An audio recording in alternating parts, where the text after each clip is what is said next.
ಬೈರತಿ ಸುರೇಶ್ ಇವರು ಸಿದ್ದರಾಮಯ್ಯನವರ ದತ್ತು ಪುತ್ರರು.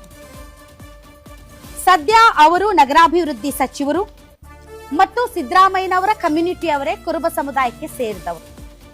ಆರ್ಥಿಕವಾಗಿ ತುಂಬಾ ಶಕ್ತಿಶಾಲಿಗಳು. ದ್ರಲ್ಲಿ ಅವ್ರ ಹಿಂದೆ ಮುಂದೆ ಕೂಡ ನೋಡೋದಿಲ್ಲ.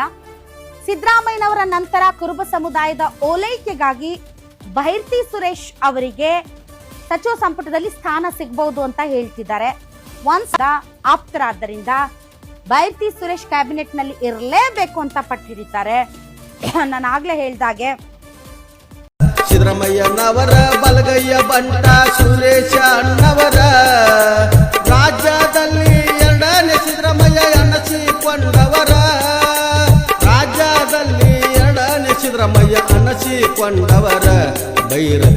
ಅನಸಿಕೊಂಡವರ ಬೈರತಿ ಸುರೇಶ ಅಣ್ಣವರ ಹೊಳೆಯುವಂತ ರತ್ನ ಸಿಕ್ಕಿತೋ ನಮ್ಮ ನಾಡಿನ್ಯಾಗ. ಬಡು ಬಡವರ ದೀನ ದಲಿತರಿಗೆ ಕರ್ಣ ಇದ್ದಂಗ ಬೈರತಿ ಸುರೇಶ ಅಣ್ಣ ನಮಗ